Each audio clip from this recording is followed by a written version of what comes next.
थांनाय दान मोनसेनिबो बांसिन जोंनि आसाम हादाबसा आरो बिटिसि हालामखौ लानानै बिटिआर हालामखौ लानानै जोंनि बर' आरो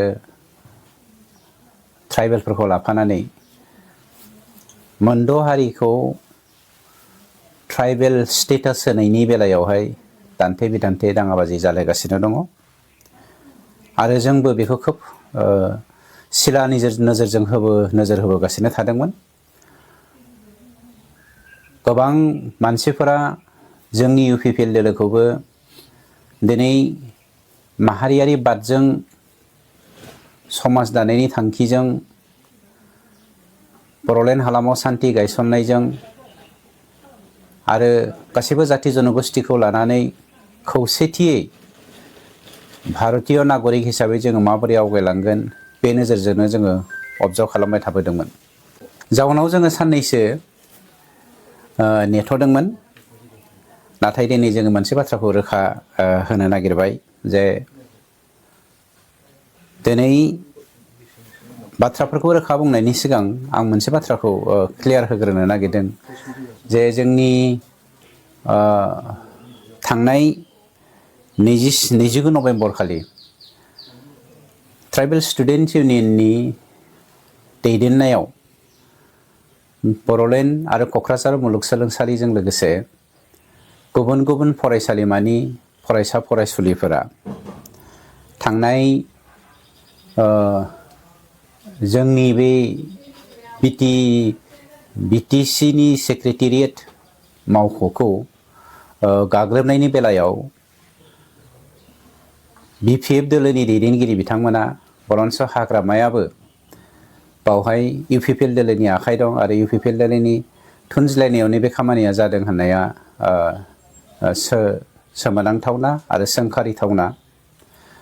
जोङो मोनसे बाथ्राखौ बुंगोन जे जाय फरायसा फरायसुलिफ्रा जोंनि हारिनि आरो हादोरनि इयुन, बिथांमोना इमसनेलि जा खामानिखौ सेक्रेटारियेटखौ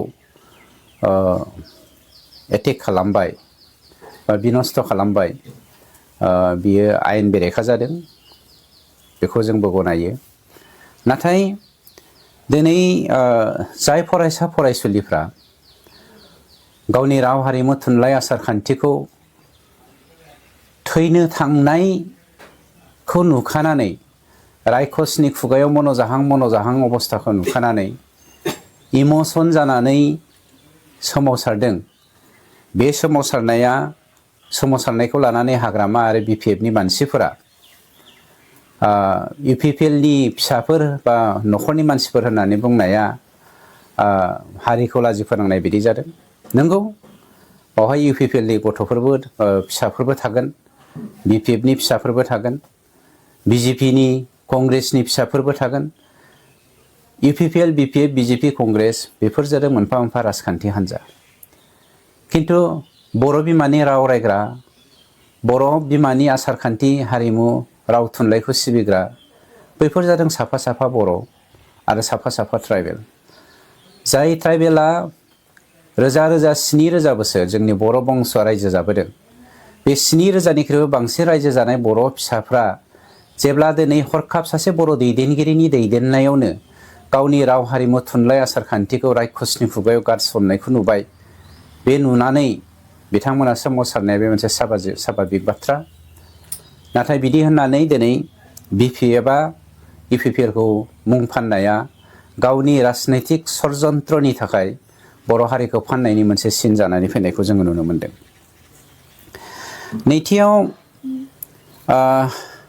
मोनसे बाथ्राखौ जोङो बुंनांगोन जे 29 नभेम्बर खालिनि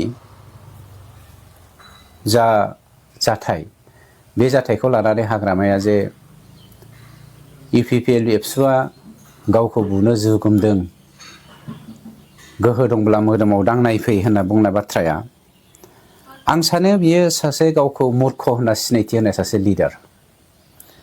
बिथाङा ओरैबायदि मूर्ख लिडार, मूर्खखायनो अधर्ज आरो सासे काउन्सिलनि मुरब्बी जानानै गावखौनो जुदि बाहुबलि देखायनानै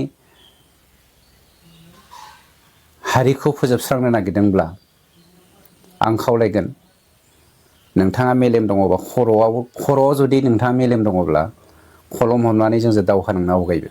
आं पार्सनेलि नोंथांखौ चेलेन्ज खालामदों। रैखाथि